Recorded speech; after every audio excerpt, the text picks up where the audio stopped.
Starting. Haha! We're on air.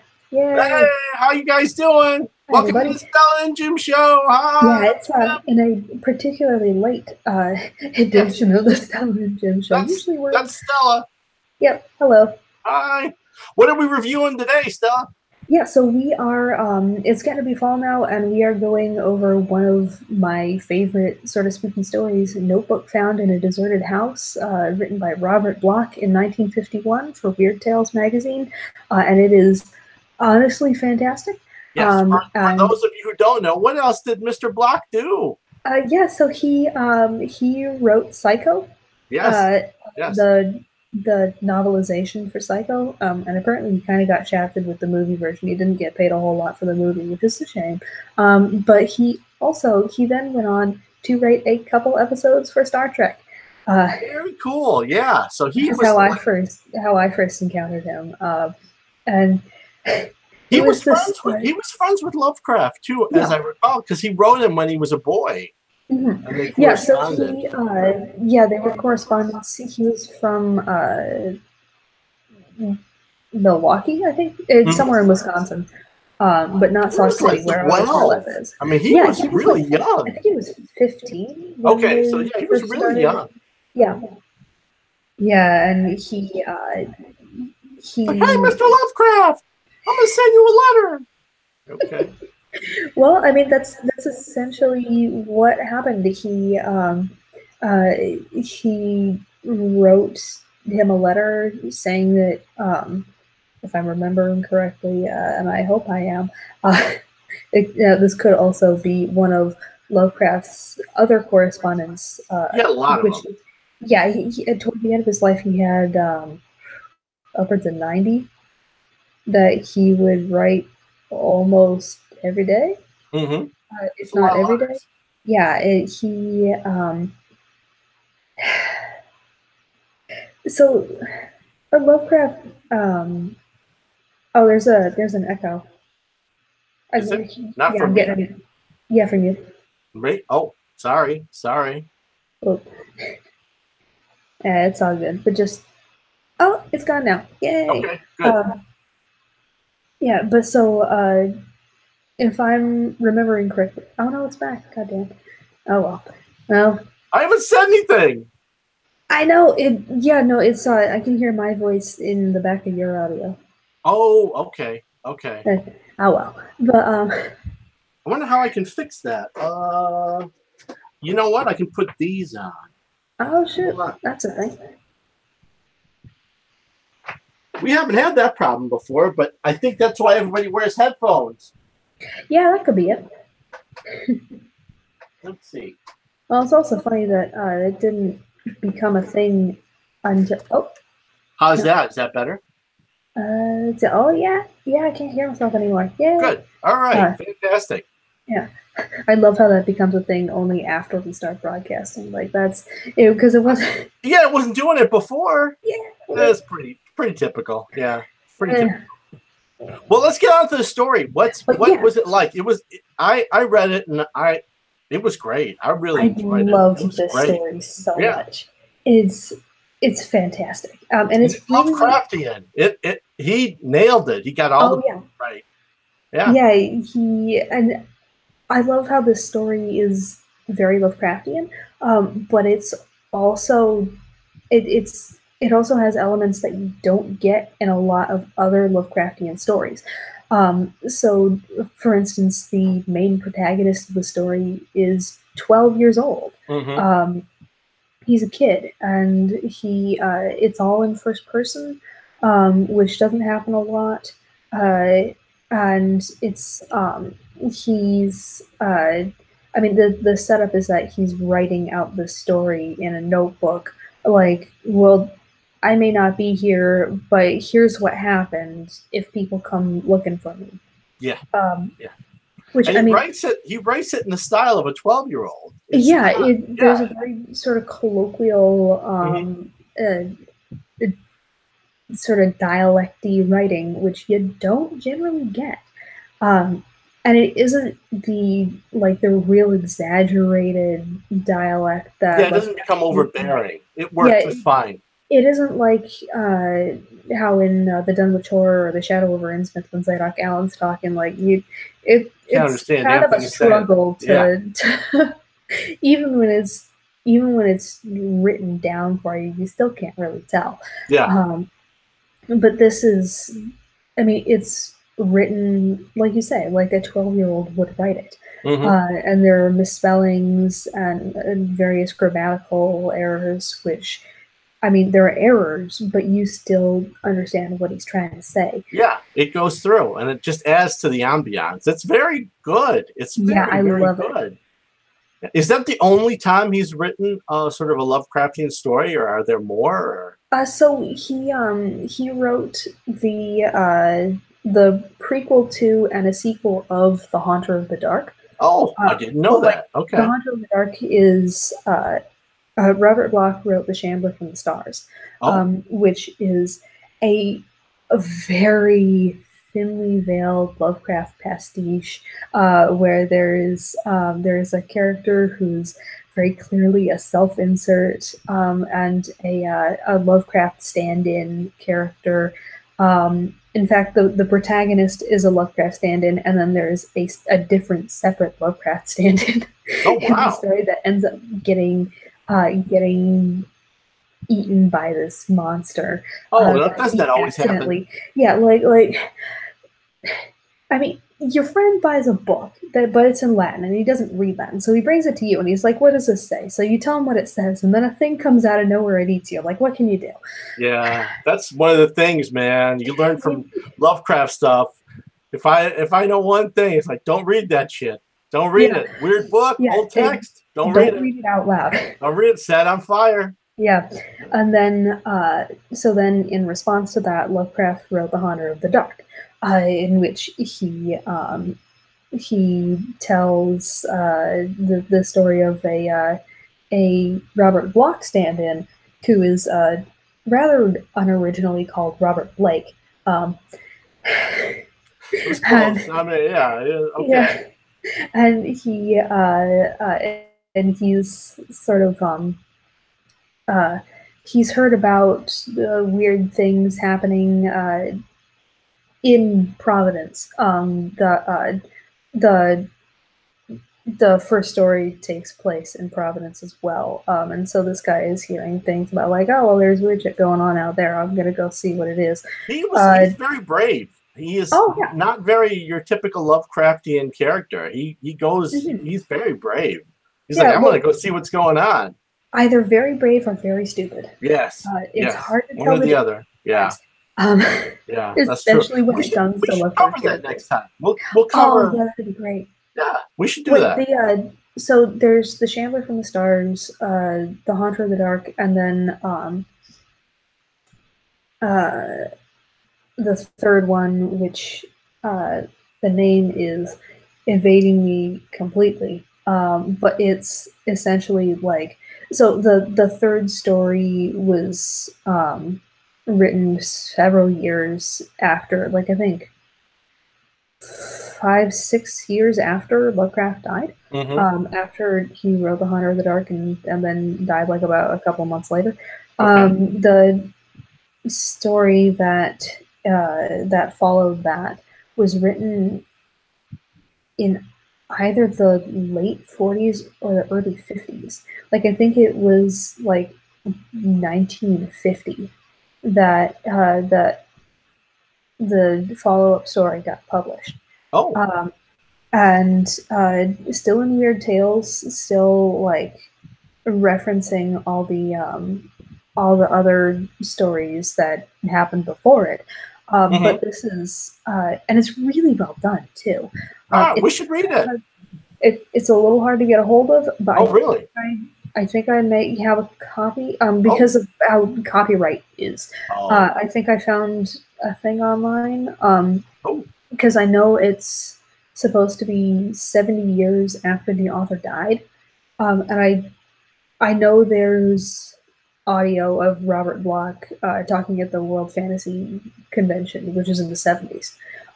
So he would have been toward the end of his life at that point, but it's not been 70. It No. hasn't been 70 years after that. So, yeah. But I think I have a copy of it, but I am not sure. I will need to get back to you. Okay, But cool. yeah. Well, Yeah. that's a long range thing to see what we wanted to read. So that'll be cool. Yeah, because Yeah. to get back to this story, it was really, really well done. Yeah, Robert Bloch is a Spoilers: the kid doesn't make it. Well, I mean, it's notebook found in a deserted house. Yeah, And yeah, you kind of figured he doesn't make yeah, it. Yeah, yeah. yeah. And it's, I mean, it, like with the thing on the doorstep, it kind of jumps the gun and letting you know how the story's going to end. Yes. But What's his name again? I can't remember his name. Willie, Willie, yes. Willie Osborne. goes and lives with his aunt and uncle in the middle of nowhere. Yep, And they're as you do. afraid of going out in the dark because of things. They're not things. Willie describes at the start with how he was raised by his grandmother, who told him stories about all kinds of things in the hills and the woods. They're sort of in the general area of where they live, and he wasn't rainbows and star beams. It was pretty scary stuff. It was pretty creepy stuff. She told him. And this is another sort of, this is following the long line of Lovecraftian protagonists who they've been told not to do something. Grandma says, "Don't go in the hills, don't go by those woods," but he has to because his grandmother dies, and he has to go live with his aunt and uncle.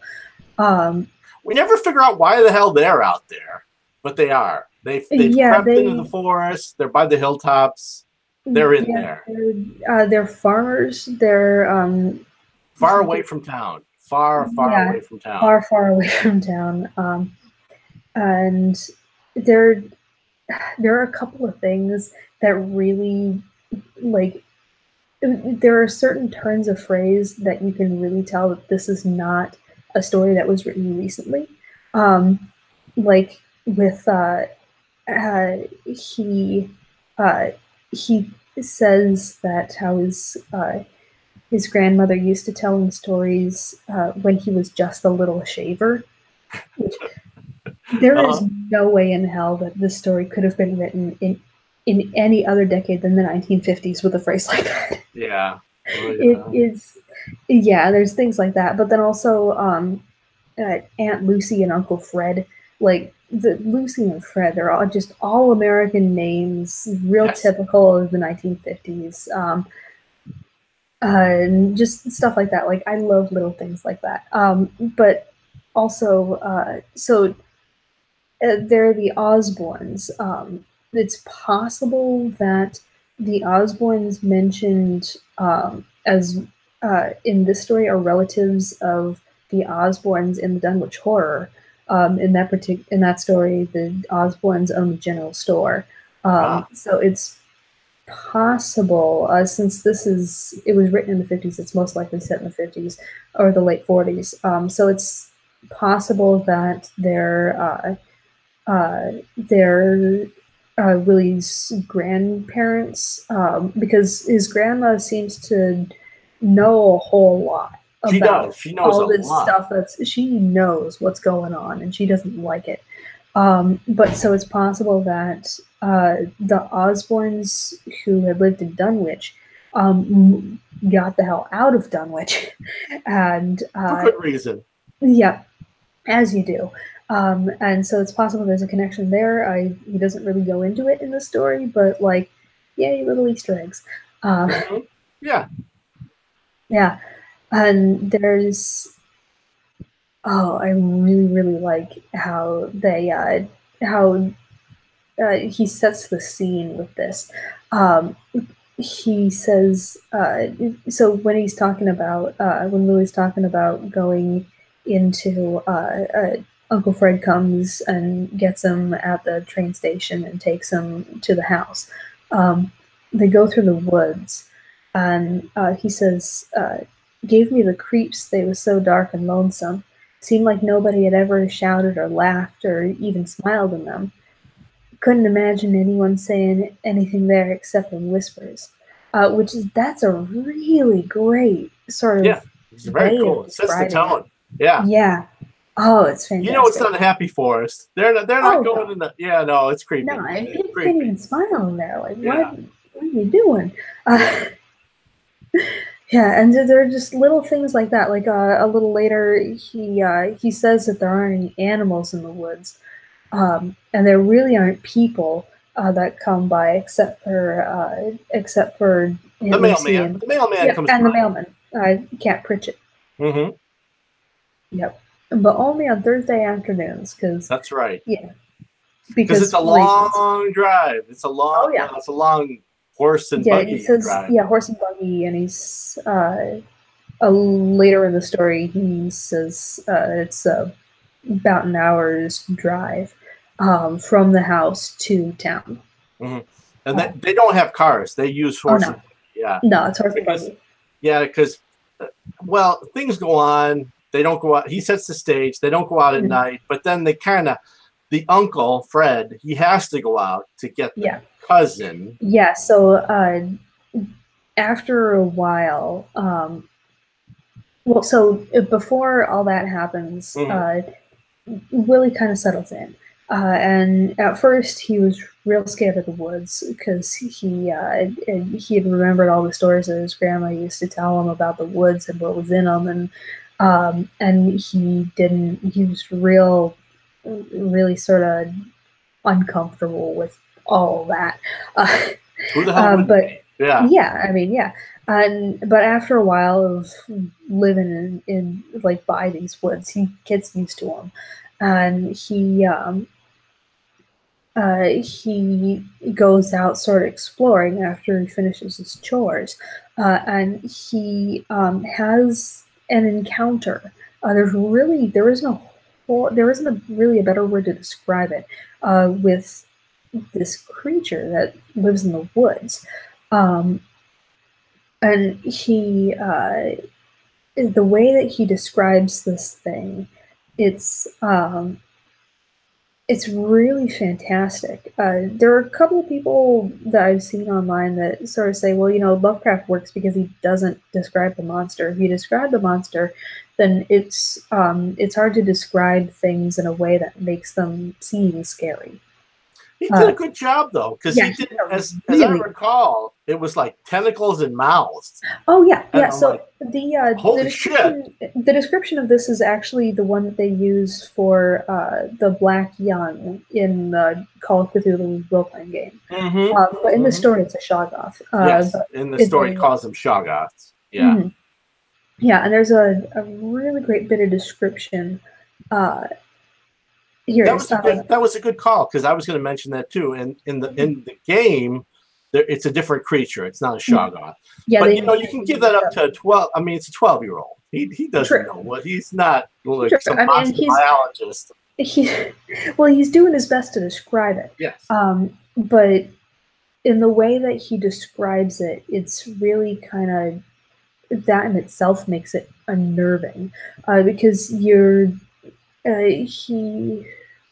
at first when he first hears it, uh, he says that it uh, sounded like the blood falling in little spurts on the bottom of the bucket when Uncle Fred hung up a butchered hog. So like there's something dripping, and it's like, well, what's that? Maybe it didn't rain recently. What's this dripping thing? But then later a little bit later he says that it sounds like a lot of people running or walking all at once. And then it gets closer, and he says there's an awful smell, like something was dead and buried, being uncovered again in the sun. Um, so then that's sort of a bit of a callback to the Dunwich Horror when they talk in that story about how when there are things that aren't of this world, the things that um, the things that are like the gods. Uh, there's I can't remember the exact quote. I'd be real impressed with myself if I could. It's been a while since I read that story, but there's a stench to them. There's a smell that sort of It's not good. Yeah, It's not it good. makes them. It sort of sets them apart from your average Joe. Mm-hmm. Yeah, yeah. Yeah, and then It's not good. and then whatever it is, it starts talking, and oh, there's a really great bit here. He says, "Then comes the sound. It's a voice, and it's not a voice. That is, it doesn't sound like a voice, but more like a buzzing or croaking, deep and droning. But it has to be a voice because it is saying words." So that's like That's cool. that's really cool. Mm-hmm. I mean, objectively terrifying, but Mm-hmm. also like, and you would not want to just hear this thing And if you were he that got the dumb. hell out of there, as I Yeah, recall. Yeah, he but didn't so stick around. well, so he when he encounters it for a second time later on in the story, he gets the hell out. But at this point, he's just hiding behind a rock. Mm. He's too afraid to move, and he oh, where is this? Um, he says, "I was still listening when the smell got awful thick, and I guess I must have fainted because when I Oh, woke that's up, the right. voice was gone and it was getting quite dark." Yeah, he Um, fainted behind the rock. Yeah, he was like a yeah, deer in headlights. Yeah, yeah. yeah. But after that, he runs back, and it's getting dark, so he doesn't want to. He really doesn't want to be in the woods after dark. Um, so, but yeah, then he has a dream about this thing where when it happened, but like when it actually happened, not in the dream, he didn't look. He was just like sort of hiding behind this rock. He wasn't trying to see what it was, but he sees what it was in the dream, and that's where you get the description of the thing, and also a really great bit, which is it really kind of hits the nail on the head of how I picture Shoggoths. It says, "I mean, it had a shape, but it kept changing, all bulgy and squirming into different sizes." So, like, Yeah, pretty yeah, gross, pretty bulbous.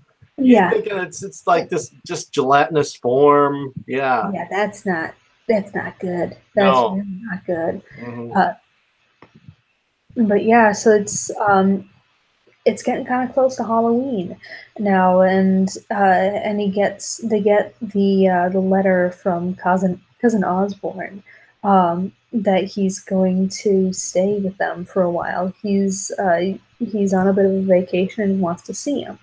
And now he's from Aunt Lucy's side of the family. Mm-hmm. Just something to keep in mind. Cousin Osborne is from that side of the family, and he's on a vacation and he wants to stay for a week. So uh, he's supposed to arrive on October 25th. But so they get real excited, and they sort of get busy getting ready for cousin Osborne to come. They make him a bed. They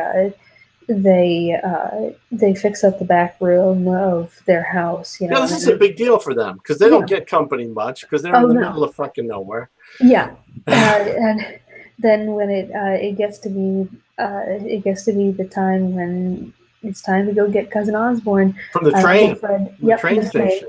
Yep, and Uncle Fred gets he goes out, and there's a great line. He really says, Uncle Fred, he wouldn't take me, and I didn't beg. He doesn't want to go. Because it's getting dark. It's getting Yeah, well, dark. so it it will be dark by the Yes, time by the that time he they get comes back, back. rather. Yeah, Yeah, it's a long and trip. yeah, it's a bit of an undertaking. Um, and also, so he Uncle Fred goes, and Aunt Lucy stays, and Aunt Lucy is making preserves, so he's helping out with that. And he goes, and he's having to wash out jars.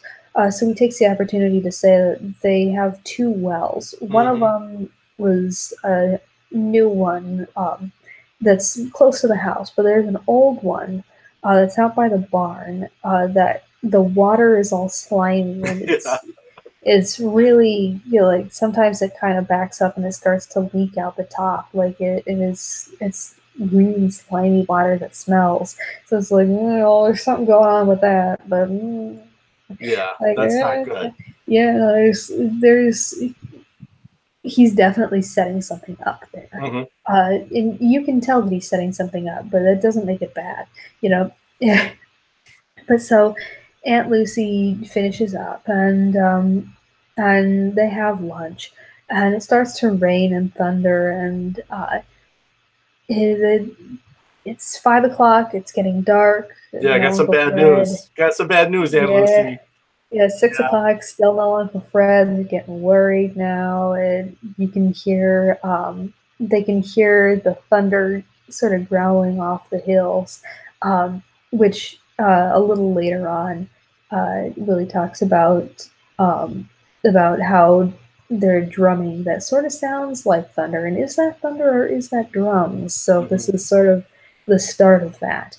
When does he attributes there's talk from the grandma about fires in the top of the hills and people go missing, and he associates that stuff, and I forget how he did you read a book? Yeah, with druids, with European druids.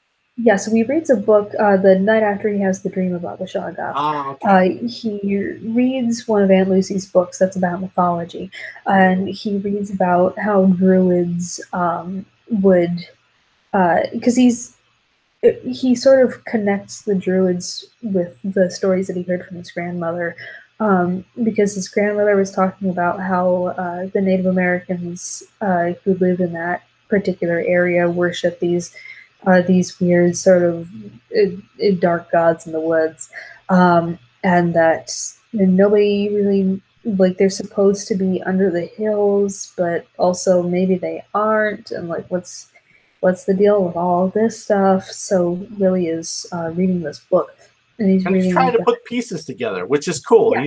He's like correlating. Yeah, he's a smart desperate kid. Pieces. Yeah. Yeah, and for once, there's a Lovecraftian protagonist who is starting to put together the pieces, and he has some sense to not, like, he sees things that he doesn't like, and he isn't like he catches a glimpse of something and he's not like, oh well, what's that over there? Yeah, He's I'm like, gonna go take a look. Yeah. He gets out of there, which is fantastic. This never happens. This is great. Yeah. He's sensible. He's a sensible kid. Yeah. He's probably the most sensible character, really, in a good portion, like one of the most sensible Lovecraftian characters ever, and he's 12. Yeah, he's 12. Yeah. But yeah, so when it gets to be dark, Aunt Lucy is really, really stressed about this, about Uncle Fred not coming back. So they go out to put a lantern on the gate post, so that if Uncle Fred comes a little later, then he's going to be able to, like, they're putting a light out for him. And they see the buggy coming, like the horse is running, and the buggy is not looking like it's not looking like it's being controlled. Yeah, the buggy is going all over the place, and it goes right past the gate. It keeps on going to the barn. The horse is really freaked out. He says the horse is all full of lather and foam, which I am not entirely sure what that means, but I assume it's not good. No, the horse is frothing because he's scared. That's all it means. They get all frothy when they get upset. Yeah, and I may be from the country, but I'm not from that part of the country. I don't know. That's okay. That's okay. But yeah, so they catch up with the horse and the buggy when the horse stops at the barn, and there isn't anybody in the buggy, and Aunt Lucy just passes out. She lost her sanity roll. And it's too much for her. Yeah, and Willie has to carry her back into the house, which a 12-year-old carrying a grown woman, I think, is that's asking a lot. Yeah. One of the least practical things in this entire story is that a Yeah, maybe he's 12-year-old a is good able to kid. I carry. don't know. Yeah. But I don't know. I mean, I'm not a farm kid from the 50s. I don't know whether Yeah. that's possible or not. Well, he But got her. He got her in the house. he manages it. Hmm. And and he stays up. He stays up almost all night by the window, but they don't show up. Um, the next morning, the horse is dead. Yeah. Died of Something's fright. killed the horse. Yeah, and it's that's really like that is cutting them off. Like they were pretty isolated before, but that is really cutting them off from town. Hmm. Because now, if they want to go to town, if they want to essentially escape the farm, they're gonna have to walk, Yeah. and Yeah. that's not really viable. He Um, talks about how they have to start way early in the morning to make oh it yeah, there before nightfall. So yeah, yeah, it's a long walk. yeah. Probably like a multiple days walking, Hmm. like a 2-day walk or something like that. But so uh, they Aunt Lucy is scared, and she's just really shaken by all this. And Willie, thank God, has is the one that has sense in this story. Uh, he's he's keeping things together. He goes out and he feeds the animals. They have cows and also I think chickens too. Hmm. I can't find the It's a quote in my farm. little thing. Yeah, I But see yeah, the it's a farm. farm. You know, they definitely have cattle, and so he goes out to feed them, and he sort of gets a plan. He's still pacing things together. Halloween is only in a couple days, and he thinks that the whatever they are in the woods, he calls them ones, Hmm. which is really great. That's a really sort of specific and also non-specific way of putting it. Hmm. Uh, I just really like that. Like how It is. It's Lovecraft very good. uses how Lovecraft says like a certain tome or a Yeah. certain this or that. Uh-huh. That's another sort of specific and also non-specific descriptor for things. So and just it's the little things. That's just I really like that It's stuff. good. Yeah, it's good. Well, we talk. The aunt doesn't make it much longer. Yeah, no, There. she's just kind of rocking back and forth in the corner. She's saying they're gone, and Fred always warned me, and no use, no use. So he he stays up all night. He's listening for drums now, and he doesn't hear them, but he says it's better than sleeping and having those dreams. Um, he's been dreaming about the Shoggoth again, and uh, uh, how it where yes, dreams about the black thing like a tree walking through the woods and is sort of rooting itself to one particular spot so it could pray with all those mouths, pray down to that old god in the ground below. Uh, oh That's good boy, stuff. you know, Yeah. yeah, Well, she lasts maybe 2 or 3 days, and then he has a yeah, dream that yeah. the He has a dream the druids got her. that yeah, yeah. I dreamed a bunch of men come in the night and crawled through the parlor bedroom window where Aunt Lucy slept and got her. They had tied her up and took her away, all quiet in the dark because they had cat eyes and didn't need light to see. Hmm. And we don't know if that's That's what happened, but the deal is he mm. wakes up and she's He gone. wakes up and he goes over and the window is open Yeah. like in the dream and the blankets are torn and she's gone. Yeah. So that's So I it's mean, just him now. It's just him. yeah. And at this point, he cried. He says, "I guess I cried then," which is completely understandable, and you really like it. Really goes a long way in sort of uh, making him more sympathetic. If you're, I mean, I don't have any younger siblings, but I grew up with me and my brother were like the oldest kids in the neighborhood, so I I sort of, this is, like, this really sort of gets me. Oh, You know, yeah, like, it's like, he's all alone oh, no. now. Yeah. Yeah, you know, and He's my isolated. I computer, mean, that's my, classic horror trope. oh yeah, my computer's giving me a low battery. One sec. Uh-oh. Yeah, got this. Okay. Had to move to grab my charging cable. There we go. All done. All better now. But yeah, so he's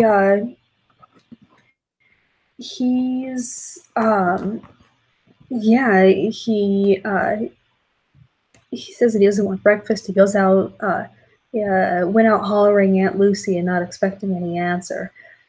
He goes over to the barn. The door's open. Cows are gone.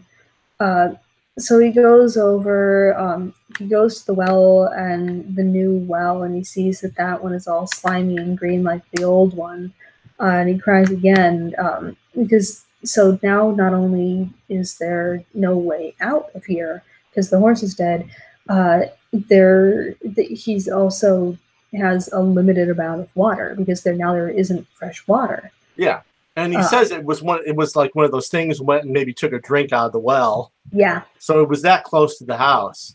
Mm-hmm. So he really is scared. But he makes a plan. The little kid makes a plan, a good plan. So he, as it happens, Halloween is on a Thursday. And Cat Pritchett comes every Thursday with the mail. So he figures that he can hitch a ride with Cat Pritchett back to town and then go. He grabs Cousin Osborne's letter with the address in Kingsport. Cousin Osborne is from Kingsport. And so he gets his things together and he finds a little money at the bottom of Uncle Fred's drawers.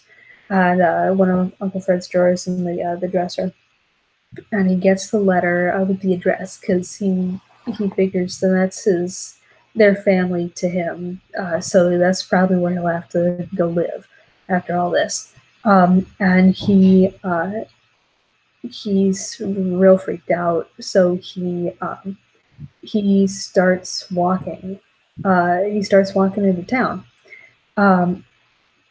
And he sees what looks like a man coming down the road, who happens to look like Uncle Fred, except younger and without a beard. And he's wearing a kind of nice city suit. Yeah, he's a city slicker. He's fancy. Yeah. He's all dustied up. And he says that he's Cousin Osborne. Mm-hmm. And Willie is suspicious, to say the least. Yeah, it gets him. It's like, yeah, I don't know. He's got his guard up, which is good. We expected you back on the 25th, you know, and Cousin Osborne says, well, didn't you get my telegram? I had business. And he's like, well, no, I didn't get a telegram because, you know, we only get mail on Thursday. So, like, maybe it's still over there. Maybe it's coming. Like, I don't know. But so Cousin Osborne is both a welcome presence, but also very unsettling. Because, like, on the one hand, yay, there's an adult. There's somebody who may have some idea of what to do. Because Willie is 12 and he kind of has a plan, but also, like, is it going to work? We don't know. Well, you can tell he's a kid. Idea. You can tell he's a kid because he's bringing his suitcase for luggage and stuff, and it's like, oh, kid, no, you don't need it. Plane's going down, kid. You don't need your luggage. But then again, this guy is supposed to be, Cousin Osborne is supposed to be from Lucy's side of the family, but he looks like Fred. Mm-hmm. And he's almost very strange. Too ready with his answers. Yes. And he wants to stay in the house. Yeah. He doesn't want to go back to the house. He doesn't want to go anywhere. Yeah. And he's stalling. He's pretty obviously stalling for time.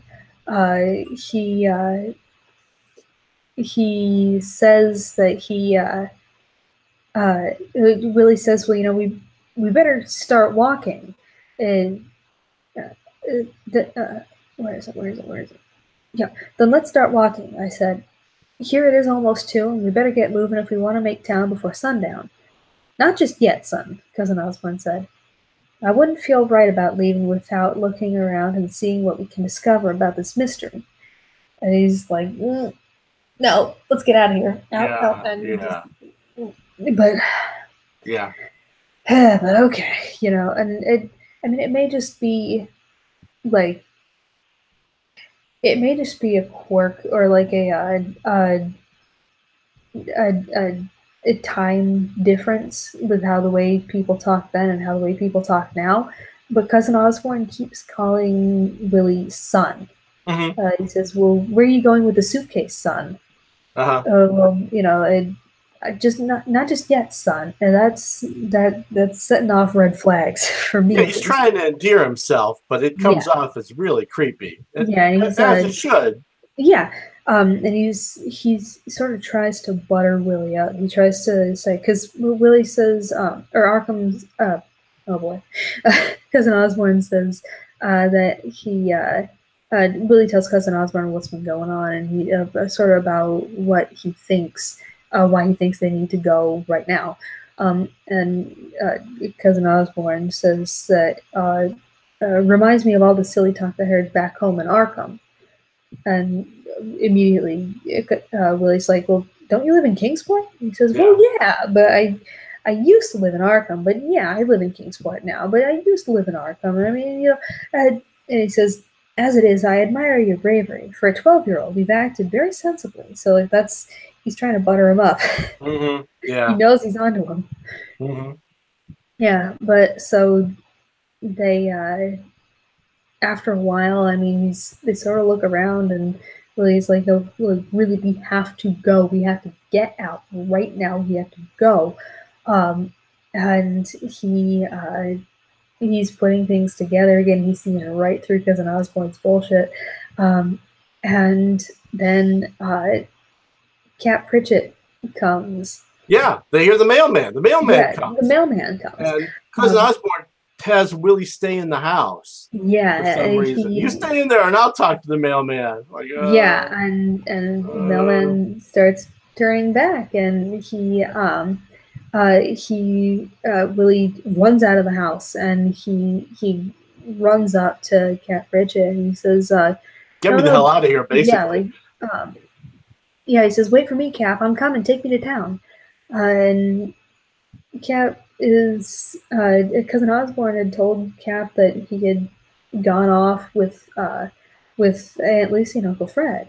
And he says, "Well, really, I thought you was gone. He said you was away with Fred and Lucy." And he's like, "No, don't pay attention to him. He doesn't want me to go. Take me to town. I'll tell you everything on the way. Just Cap, you gotta take me."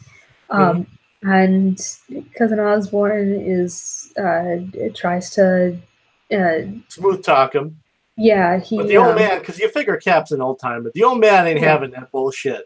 Oh yeah, no, he sees right through him too. He pulls a gun on him. Yeah, which is fantastic. Gun on him. I'm like, yeah, go for the mail. Yeah. Yeah. Like, I don't know you. I know the boy, but I don't know you. Yeah. So, he says, "Mister, you're talking to the United States Mail, and you don't tell the government nothing, understand?" That's right. That's fantastic. That's right. I love it. Tell the government nothing. Oh, yeah. So they escape effectively. Yeah, so they go. They escape. They get out of there. Yeah. And Cap is fantastic. He's really not only does he believe Willie, he's also very comforting, and he says, "Well, you just sit back and tell old Cap all about it." So it's very sort of like oh shucks, kind of a thing. Really, Cat Pritchett is what Cousin Osborne is trying to be. Yeah. That sort of comforting adult figure, and he's great, and they're going along, and he. So you think they've escaped, but unfortunately. You think they got out of there, but no. It starts to rain, starts to get dark. Yeah, it's getting dark. There's thunder or drums, and you can kind of tell a little that Cap knows what's up. He knows what's up, and he's trying to be comforting to Willie, but he isn't sure how much Willie knows, and he doesn't want to freak him out. So he's Willie Cap says, "Oh, that's thunder, I reckon." And Willie says, "No, it's drums." And he says, "Well, drums? Like, You know about the drums? You know, kind of. But then, where's that? He says, in the lightning flashes, I could see Cap's face. He wasn't smiling or scowling. He just looked like he believed me. He believes him. Yeah, he's got the pistol out. The horse is running like hell, but he's only holding the reins with one hand, which is kind of dangerous. And he considering the rain, it starts to really pour now. It's black out. Yeah. Yeah, and then Willie starts asking about what Shoggoths are, and Cap looks freaked out. He looks scared, but then Willie realizes that he's not looking at him. He's looking at what's in the road ahead, and there's one of those things in the road ahead of them, and when he smells the smell again, Cap is pointing his fist. He shoots at the shotgun, and they slam into it. And they so much for Cap. Poor Cap. Yeah, he with the way that he was holding the reins, when the horse goes, he goes, and it's Willie gets thrown out of the buggy. Yeah, the buggy, and he just runs. He knows he has to get out of there. So he's running, and he gets out of the woods and onto the where the hills are, and he sees that there's fires burning red and green on the tops of the hills, and there are people who are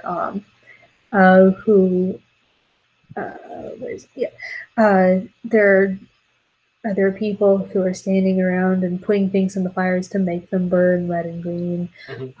And he's they're druids.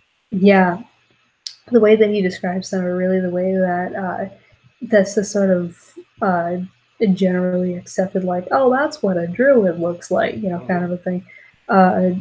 Old guys with long gray beards and wrinkly faces, and they're throwing stuff in the fires, and it's they're chanting, and they got their hands in the air, and they're like, it's yep.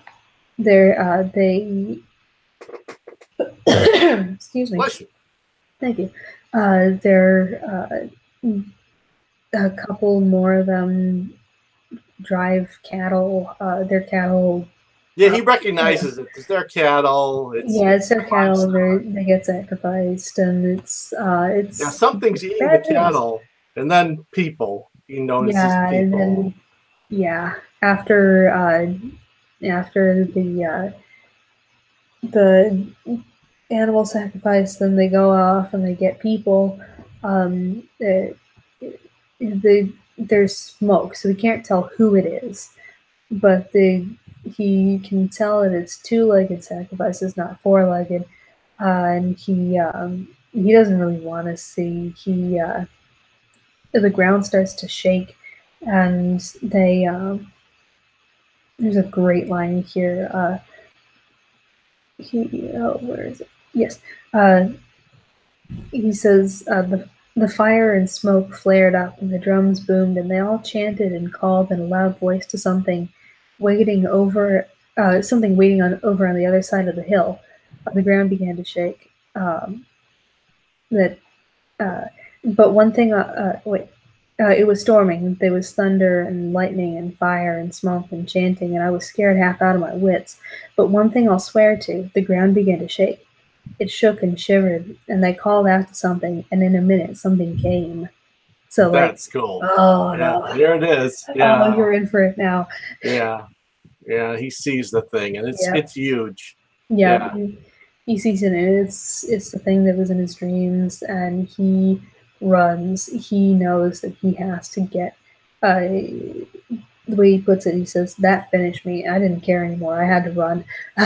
So he bolts. He just runs. He's one of the most sensible people. He doesn't stop to look at he doesn't look at the human sacrifice. He doesn't want to look at the animal sacrifice. Oh, that happened. Okay, But then they bring people. He's like, no, I'm not looking at that. No. And then something comes, and he's just like, no, I'm out of here. Gotta go. Bye. I'm gone. I'm bouncing. But then he's running and he's screaming, and he's going through the woods and the storm and all of that, just away from the hill, and he realizes that he has run in a circle. He's back at the farmhouse. Yeah. So he barricades himself in. Yeah. And then we get the idea of where the title of the story comes from, because we're almost done. Yeah, he started writing down this so that he knows that he is not going to survive. Mm-hmm. He knows that he starts saying things like, "That's when they'll come for me, when it's dark." And I saw what that black thing did on the altar. I know what's going to happen to me. Things like that. And he says, that's why I wrote this. It's true. Cross my heart, every word of it. And if anyone finds this notebook where I hide it, come look down the well, the old well out back. Remember what I said about them once. Block up the well and clean out them swamps. No sense looking for me. If I'm not here. So he's. Yeah, he knows he's doomed. Yeah, he knows he's not gonna make it. Which is really kind of like very sad. Tragic. But he's made peace with it. Yeah. But it's very sad. And it really the ending is a classic Lovecraft ending, and it makes sense this time. Yeah. Because the child. Yeah, and he manages Robert Bloch manages to get in the italicized ending and also the cut off in the middle of the sentence ending. Yes. It's like, oh, they're at the door. They're busting the door down. Oh. Yeah, and you can kind of imagine like he as he's writing this, they're almost through, and he can't finish writing out the word. He has to go and hide the notebook, and then they go through the door, and that's it. And it's really. Let me ask you something. There's something I always think about it, and it's maybe a happier ending or a not so happy ending. Halloween is done. They're done. Yeah. So why go after a 12-year-old boy? I think they want to make him part of the cult. I don't. My thing is they didn't kill him. I mean, how did these people like propagate themselves? So that's what I thought. I didn't think they killed him. Well, it's probably a face worse than death, but yeah. Well, I mean, I kind of figured that it was because with the way that he talks about these druids, he sort of implies that there were druids in Europe, and then they came over to America, like how Leif Erikson did. And at least I kind of got the sense that these are the same ones. Yeah. So do they? On the one hand, like, do they? Oh, they don't age. They're the same ones. They don't age. Oh, that's even more grim. So he is done. Yeah. So you're thinking he's done for. Yeah, I think he's done for because he knows what's up. He's seen too much, and they have to get rid of him. Yeah. Even though, from Cap, it's almost like it's stuff, which is really cool. It's stuff they all know, but they don't want to talk about. Yeah. That's classic. That's a classic horror thing in my mind. It's like the elephant in the room, but nobody's saying anything. Yeah. Well, I mean, and he knew what a Shoggoth was. Oh, yeah. He knew. I mean, he knew. He screamed it going in. So it's like... but then, of course, he screams Shoggoth when there's one right in front of him. So maybe he's like, holy shit, it's a Shoggoth. Yeah. But he knew the name. He was familiar with the name. So the townsfolk... The name. No. Yeah. And they still live with it, which in my mind is pretty horrific. Yeah. It's like, we'll just deal with it, I guess. They know about it, but they don't want to say anything because they know if they say anything, then the druids are going to come and get them. Yes, it's like the true. That in my mind, that's like true horror, where there's something there. Yeah, it's but you can't tell it. Yeah, it's like I know, like I don't know, like my arm is infected, but I'm going to ignore it. Yeah. Because if I really think about it, it'll get worse. I'll ignore it, and it gets worse and worse. Well, I mean, there are a couple of there's a movie called The Quatermass Experiment, which was one of the first Hammer horror movies. Really? Okay. Yeah, it was. I want to say early to mid 50s, like 1953. I want to say. I could be wrong. It's been a while since I've seen it, but it's kind of has a similar thing, because this there's a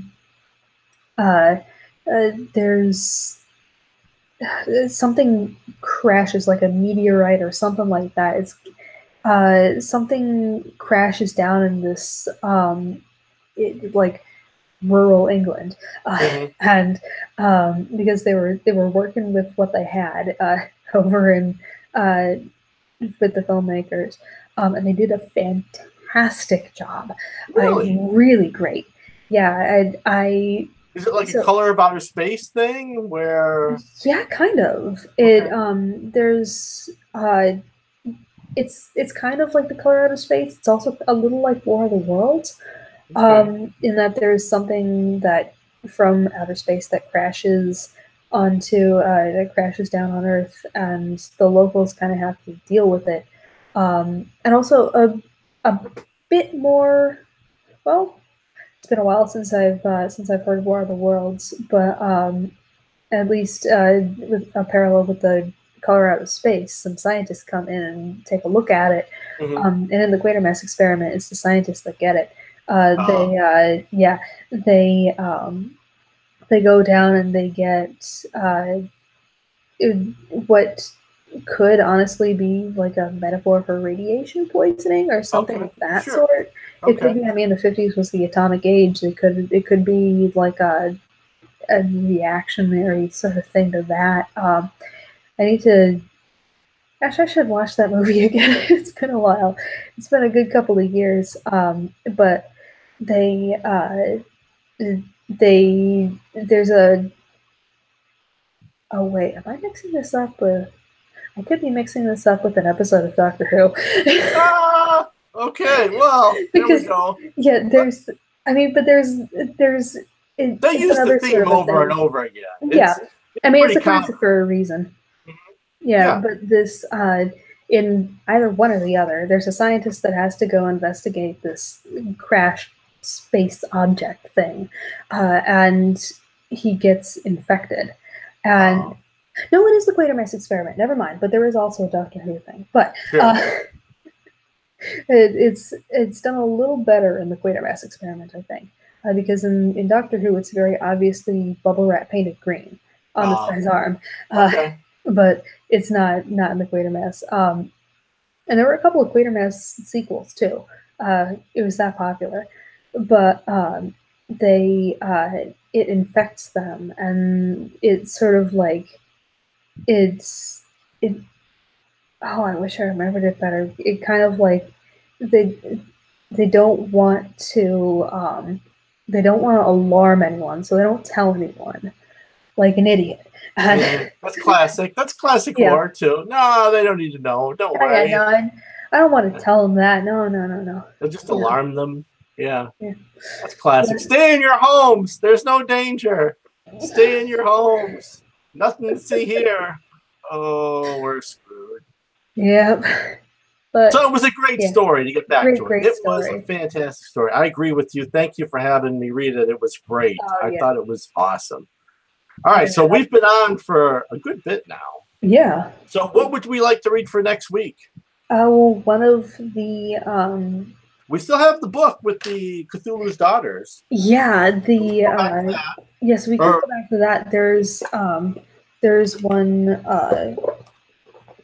Notes found in a decommissioned asylum, December 1961. Oh, in there? Okay. Yeah, in there. Let's read that one. Which that would be good too. But we could also take a look at one of the Haunter of the Dark spinoffs, or the prequel or the sequel, or the Haunter itself. I mean, they are fairly straightforward, not a lot to them sort of stories. Like, there's stories where we could go into a lot of detail if we wanted to, but also, do we really want to? Gotcha. Well, I vote for the Asylum one, because that seems to be a riff on the one we just read. And who wrote that? Who did write that? Where is that? Sharon Mock. Okay, that's what we're going to read for next week. Very cool. All right, everybody. We kept you out for a bit, but hopefully you had a good time. Yes. Yep. If you want to read along with us, there you go. That's the Canadian one, and this is the American publisher. Yep. They're the same stories, just different titles and cover art. Cool. So pick them up wherever fine books are sold. There you go. Ta-da! And then we'll talk to you next week. Bye, everybody. Bye.